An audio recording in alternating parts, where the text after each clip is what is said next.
Shut up and listen. I'm a self-titled Umamusume crackhead, which means that instead of dedicating my channel to strategy guides or talking about the anime and its qualities, or lack thereof, I choose to focus on the more important questions that no one else is asking, such as, do Umamusumes know what sex is? But today I want to hold back a bit and discuss something that I also find fascinating about the world of Umamusume, that is the, world of Umamusume. Is that the best you can come up with? Is that really what's in the script? Whatever, just actually focus the camera this time. Now, I said in the past that characters are the thing that attract me the most when it comes to fictional media, but Side Games doesn't shy away from showcasing the world that they created for their characters. Dedicated lanes on the road, special seats, and other technologies are shown to be made exclusively to facilitate the unique features that Umamusume have. There's also other world-building details, such as the organizations that manage the races these Umas compete in, such as the URA being a representation of the JRA. There's also historical representations and historical landmarks being Umified, so to say, and they serve as an example of Umamusume existing since ancient times and having influence on society. This is great world building, and it greatly fleshes out this world and makes it feel real in such a way that the audience becomes part of the illusion, and you can almost see yourself being part of this world where horsewomen just exist.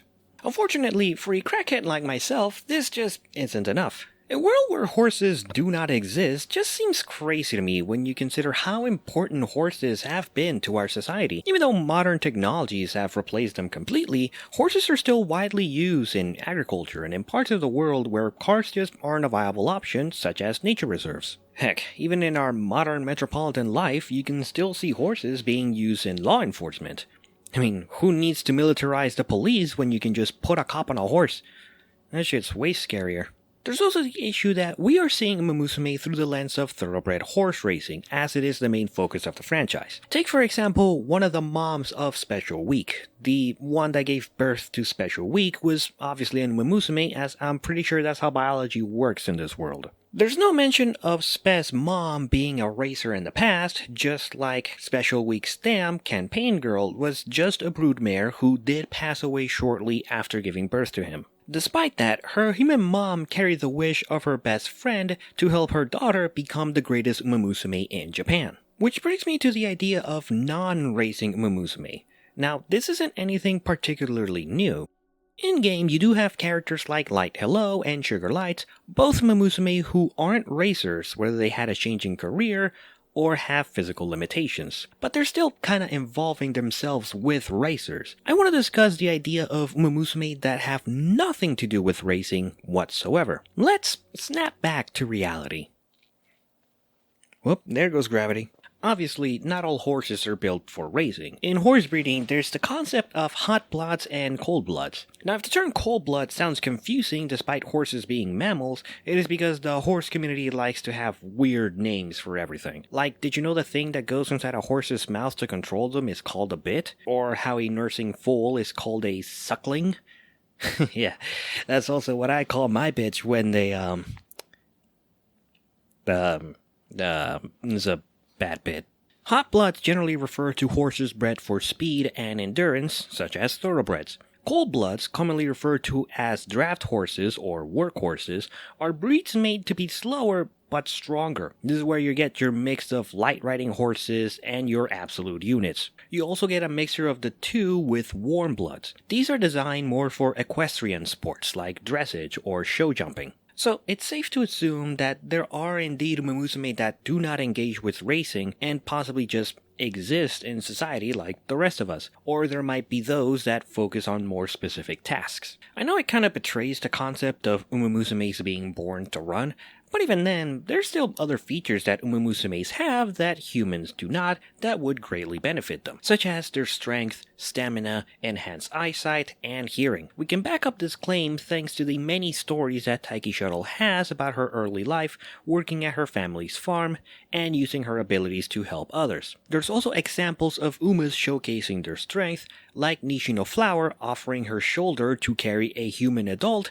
despite her being 2 sauce packets tall. Now, that's not the most interesting thing about Cygame's world, so let's go a bit further back in time. Now, you and I might agree that the greatest invention in all mankind was the air fryer, but in reality, it is the wheel. The wheel and axle was essentially humanity's first machination. It is what allowed us the ability to transport things from one place to another and facilitate migration. Later on, around 4000 BCE in Central Asia, and around 3000 BCE around the rest of the world, humans started domesticating horses.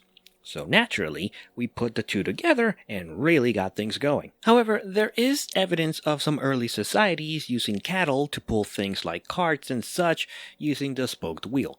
So we can assume that humanity didn't necessarily need them for that as much as we did in reality. But kinda like how some Umas that we know go out of their way to help out their community, we can believe that Umamusume wouldn't necessarily mind using their above average strengths to assist humanity. In my mind, I like to think of it as in the beginning there was Adam and Eve, but then when God realized he fucked up with Eve, he decided to make a better woman, so he made Old Billy.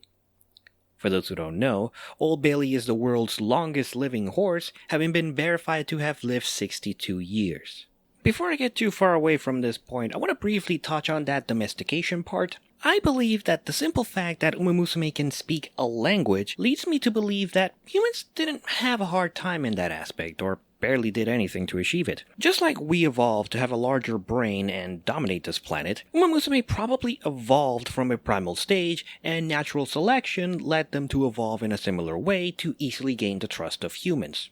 Kinda like the domestication of the dog, where a variation of the common wolf ancestor just simply didn't fear humans as much, and formed a strong bond with hunter-gatherers. Although, with Umamusume, I like to believe it was possibly the discovery of agriculture that drew them in. And again, we do have evidence of ancient cultures interacting with Umamusume and living in harmony. And this is true because we never see any antagonism or prejudice against Umamusume. Except for this chick in the beginning of A New Era. But in my headcanon, I think she might be Tachyon's trainer, and she's just not having any of her bullshit today. So at this point, it is actually pretty easy to envision a world without horses working out just fine.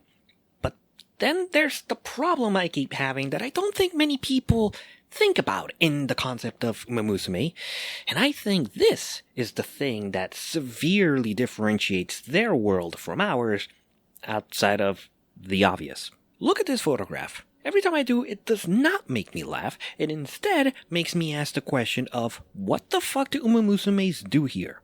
The very existence of cars in this world proves the invention of the wheel, and between both of those technologies, we had the chariot. Chariots date as far back as 2000 BCE, after we figured out wheel transportation and the domestication of horses. Different cultures around the world had different versions of it, but they all essentially had the same idea of 2 or more wheels, a basket large enough to fit 1 or multiple people, and something pulling on it that would be able to run faster than an ox. The design varied depending on its purpose, either it being transport or combat. Some were ridden by a single human with reins tied to their waist to free up their hands for firing arrows, or you can incorporate multiple people, one for driving and others for shooting, close quarter combats, or holding a shield. In ancient Greece, Rome, and the Byzantine Empire, however, we know about chariots being used for a little bit of both.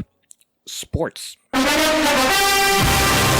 Although mostly a sport relegated to the wealthy due to how expensive chariot and horse maintenance was, chariot racing was one of the most beloved and important sporting events in early history, right below the Olympics, obviously. So much so that even unmarried women were allowed to watch. Fucking crazy, am I right?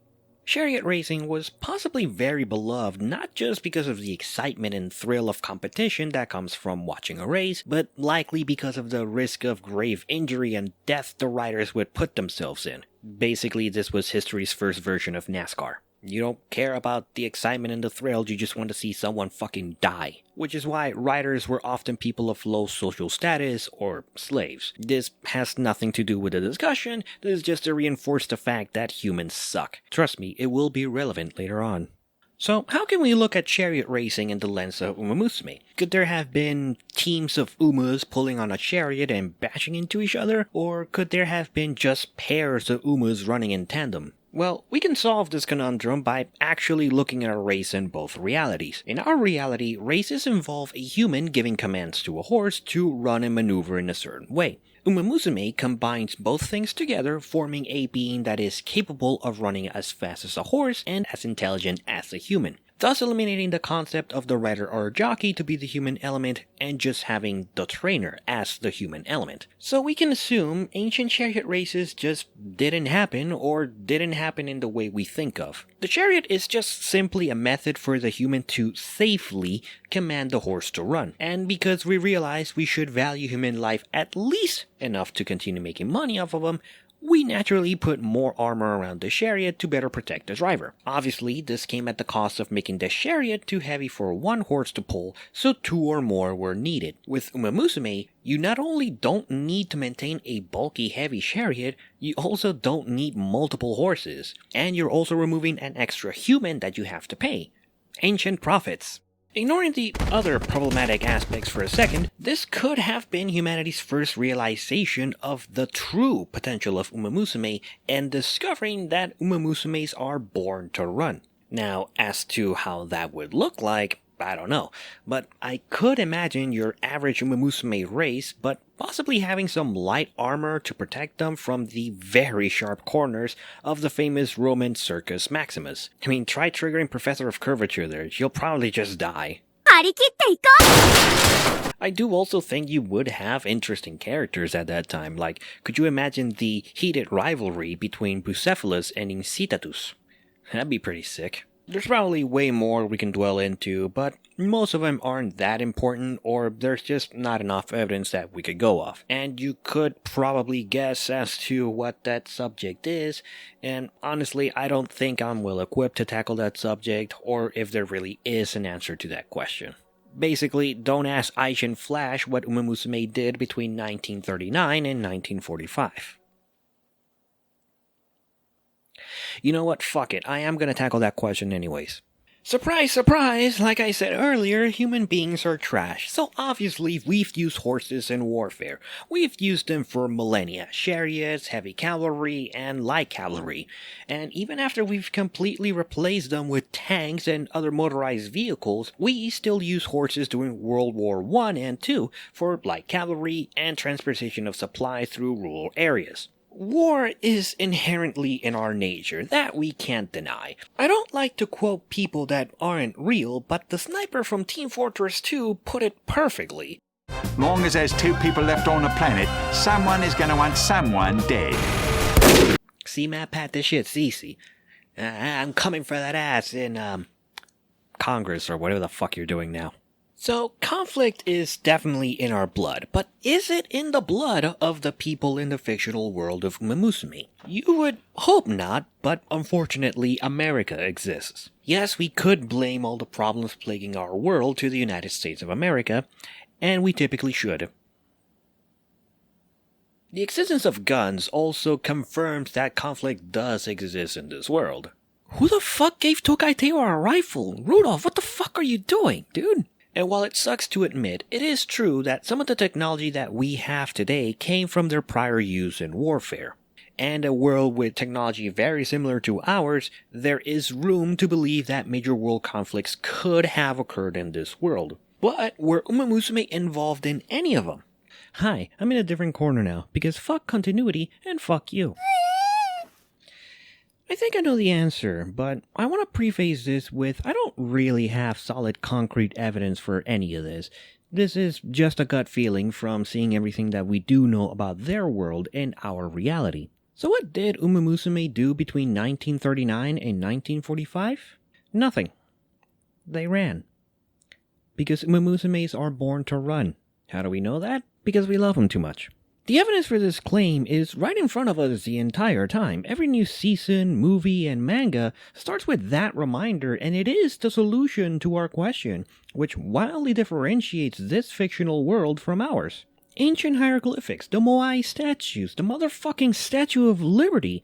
God made man in his own image, and then man built civilization in the image of Umamusume. Alexander Graham Bell invented the telephone, and then he made a version to fit Umamusume because of their big-ass ears being all the way up there. Humans built society around Umamusume because they clearly admire them, so I would find it very hard to believe that they would subject them to the horrors of war. And just like we are depicting races that took place in the 80s and 90s to be broadcast to the entire world, there's a chance that technology evolved at a different rate than in our world to make the lives of these wonderful creatures better. We love Umamusume, and they do as well, so yes, I do believe that horrible acts against humans could have occurred in this fictional world, but Umamusumes were never in the front lines.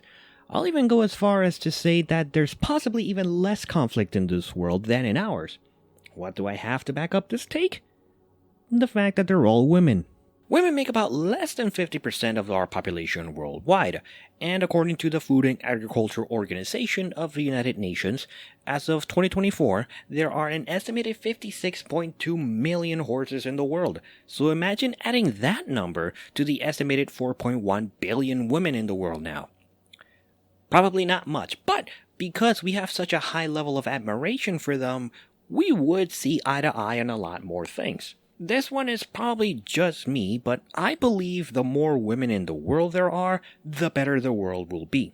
And the fact that gambling doesn't exist in races like in our world leads me to believe that this is a much better world simply because we can enjoy these racers performing at their best and not because we put money into them. Now, I don't believe that this is a perfect world in any way because again, America's still there. We can see this in Cinderella Grey with characters like Michelle My Baby and The Jonkler, two American characters that go wildly out of their way to prove the dominance of America to the world, whether it is by overwhelming strength or psychological warfare. In the end, I still believe that the world of Umamusume is simultaneously very similar to ours, but the existence of a third intelligent species that we love dearly drastically changed the course of history so we can continue to love them. As soon as we realized how beneficial horse girls were to us, we made efforts to facilitate their lives as well. And much like the uncomfortable truth that your mom and your dad fucked to make you, every Umamusume that we know and love came into existence in this world because of a human father. Basically what I'm saying that for this species to continue prospering, horse girl pussy must be fucking fire. And with that uncomfortable truth, I will end this video. Thank you so much for watching, stick around for more, otherwise fuck off and bye.